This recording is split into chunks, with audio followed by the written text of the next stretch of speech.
Hey, we are at the Shorewest Christmas Classic at Bermuda Raceway. Everybody's in their Bermuda shirts, and we have a rookie on the pole. And that rookie is the Carnage Meister, Joe Heist, making his IndyCar debut. In the second spot, we have a non-rookie. We got somebody who's been doing this a long time, and it shows he's second on the grid, and he is... That is Ev Kamikawa, all the gray hair and everything. And there's another fast guy. He doesn't race all the time with us. He should. He'd be taking that championship from Mike Lack. That is... Dean Strom, number one in your hearts. Here's a pretty car. That's a pretty car. He won once this year already. He's looking for his second win. El Matador, Mike Kristoff. Hey, look, it's the USAF. That's the Air Force car. God bless America. Of Hota Doble, John Wiedemann. There's a fast car right next to him. Kind of in the middle of the pack. Kind of an odd place for him. That's Matt Hayek. Number 1, 2, 3, 4, 5, 6, 7 on the grid. Number 1 in your heart. And number 6 on the car, that is Bill Black, Guillermo Negro. Talk about a classic. That yellow and red car. Of the Boiler Tom Spirit. And then there's glitter. Prettiness and glitter. Smells like bubblegum. And just as shiny as the top of his head, Pete Dorn. He's broken. He's in the back of the pack, but he's still one to watch out for. He's done it before. He's going to try and do it again from the back to the front. That is your Indy 500 champion, Mike Fitzlaw. And then Dan Margetta. All right, we got the race coming up. It is heat race number 1. You've got the rookie debut of Joe Heitz starting from the pole. He's going up against some veteran talent of Ev Kamikawa and Dean Strom. Dean, what's happening? I quit. Quit? What kind of attitude is that for a racer?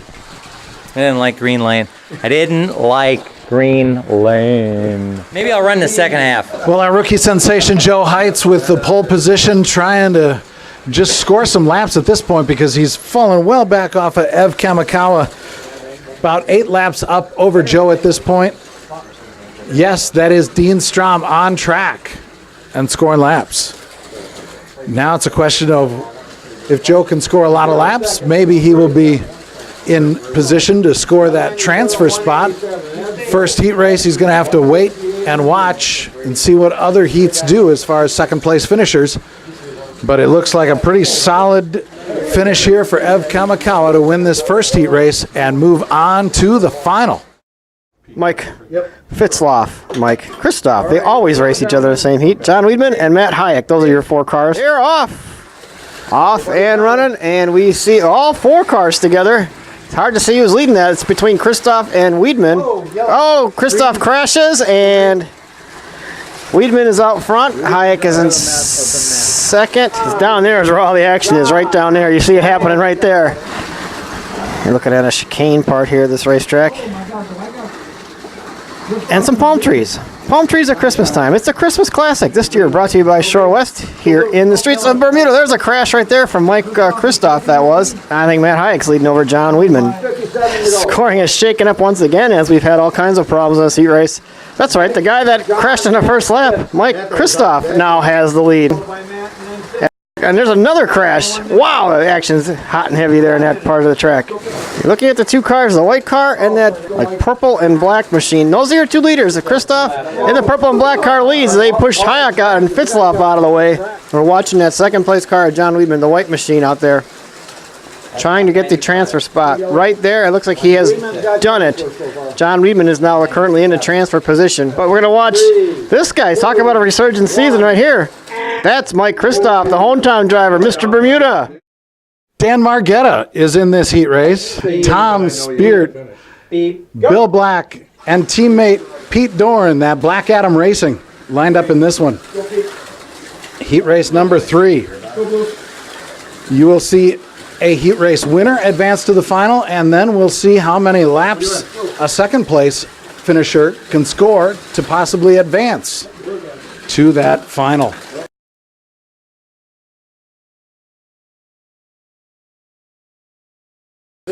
Early on, Bill Black is your leader. Dan, fresh off the plane from Vegas, he's betting that he can score some laps and move up. I see what you did there. That's good. Yeah, you like that? That's super lame announcer. We like lame in this league. That lead is down to 2 laps, and somebody's out. Pete Dorn just cruised right out of the ballpark on that one. Pete Dorn, just a spectacular crash right there. What happened? Well, I couldn't win the race, so I figured I'm going to be the first. I'll come off the track at Bermuda, and I'll always be in the record books for being the first. That's a trivia question right there, Pete Dorn. You know, I know how you can take out your frustrations. How's that? He's standing right over there. Oh, man, I could drop an elbow on that dude so hard right now. He's taking out his frustrations on Margetta. Once again, a Pete down happens. I ain't no fancy boy like Mike Lack. I was 1,500 miles away 3 hours before this race started, and I'm here. Where's the defending champ, chump? While all that was happening, Tom Speart has taken over the lead over Bill Black.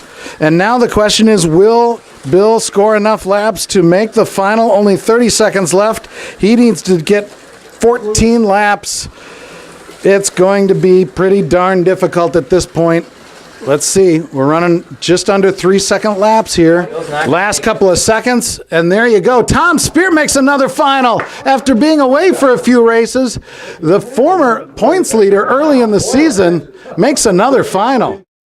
All right, we're with Joe Heitz. Joe, making your rookie debut here in the IndySlotCar Series with a pole position. Impressive stuff. Car ran real good. But then the heat race, what happened there?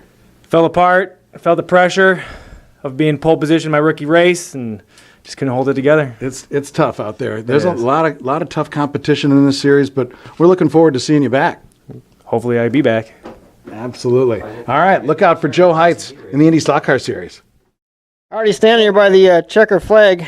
Pretty confident, I think, is John Weidman. John, you had a good run in the first heat race. You got the transfer spot, but I think your dad's on favor. It's going to be a tough race. I lost my teammate. I say, where's your teammates? What happened here? He's not feeling well, so he's in the hospital. I don't know if he's going to lose a leg or arm or a spleen but we're praying for you, Lack. Everybody watch out, even that Kamikawa character, right? Kamikawa character, yes. All right, we're going to go talk to that Kamikawa character next. He called you a character, man. What is this? Some sort of Princeton debating society? Yes. This is the United States warship, or at least it used to be, or will be, or what the heck ever. Oh, dang it, you can drive yourself crazy trying to think about this stuff. I must be dreaming. I'd watch out for that guy. Holy cow. Let's go to the next one. How about the boiler? Everybody loves the boiler. The boiler's back. Boiler, you led the points. You went away. Now you're back and you're in the final. We had to take off a few races. We had a team shake-up, but I hired a new chassis engineer and I hired a new engineer for the engine. Yep, Mr. Tangeray and Mr. Schweppes. The boiler's back. He's back in the final. He's won already. And now our final one, the hometown guy. We just call him the Matador. We're going to call him the Triangle now. Bermuda Triangle, Mike Kristoff. You're in the final at your home track. It's all about the home cooking. And we got the ham. Ham. And if we've learned anything over the history of the series, ham is key to the Christmas race. It is. It is. He killed this pig tonight. We're going for ham. It happened fuel this earlier. car, and the ham is going to make us win. All right, ham. You got all kinds of stuff here. The ham and a lot of rum. The Shorewest Christmas Classic set to go for 20 minutes of action, and Mike Kristoff's out front, the hometown guy, but he spins in front of the field, and now he's last, and that makes the outside lane of Ev Kamikawa out front. Kamikawa leads over Weidman and the boiler Tom Speart, while Kristoff is having problems. And just as we stepped away from break, the boiler is no more. The boiler's on the floor. A second DNF tonight. That's never happened with this racetrack. First Pete Dorn, now the boiler Tom Speart. Very early. What happened? Too much Tangeray and too much. Too much. You went overdid it on the Tangeray. Was it the Tangeray or there's too much Schweppes or too much Well, they Tangeray? didn't work together very well. This chicane that splits and they come right back on. It looks like a video game almost. But there they come back again. Weidman and Kristoff. Here they come again. Weidman and Kristoff. While Kamikawa races, all three of them are coming through right now. 3-lap lead for Ev Kamikawa in the silver car over Mike Kristoff in that purple car. The white car, John Weidman's third, but it's still early on. Mike Kristoff, who, just like the heat race, spins out on the first lap, falls to the back, and works his way forward. He now leads by over a lap. Time for traffic. Why we drive the way we do with the boiler. Boiler, read us a passage. There is the contradiction of the car itself. With its DNA steeped in racing, today it's often just part of a loosely organized, greatly inefficient mass transit system. There it is. Profound words from the boiler. You see the speeds that these cars get here. It's a short track and a lot of tight corners, but boy, they get some speed up, and that's what makes this track tough to drive. You can see them as they come through here. There goes Weidman. Here comes your leader, Mike Kristoff. There's the Kamakawa. We're down here in the timing and scoring booth where we normally find Dean Strom working the controls very well. We understand you swam a mile. Yeah, I'm counting laps right now. 355, 428, 12, 16.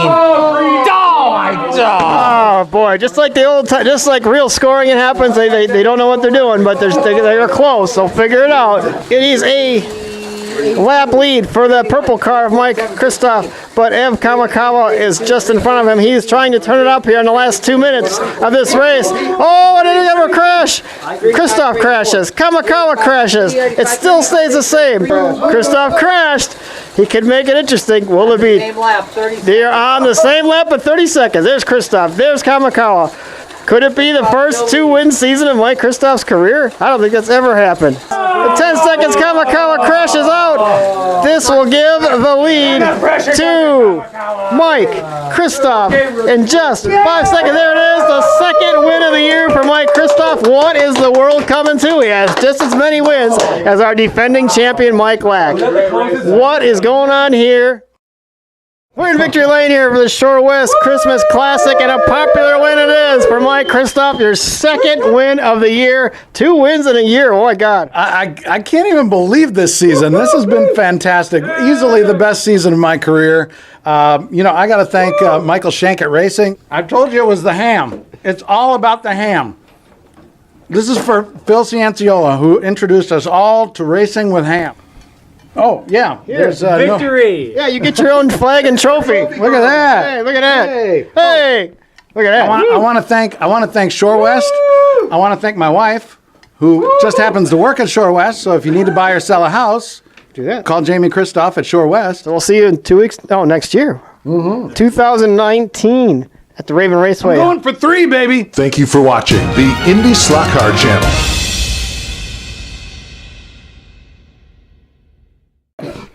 Where's that sandwich, Dan?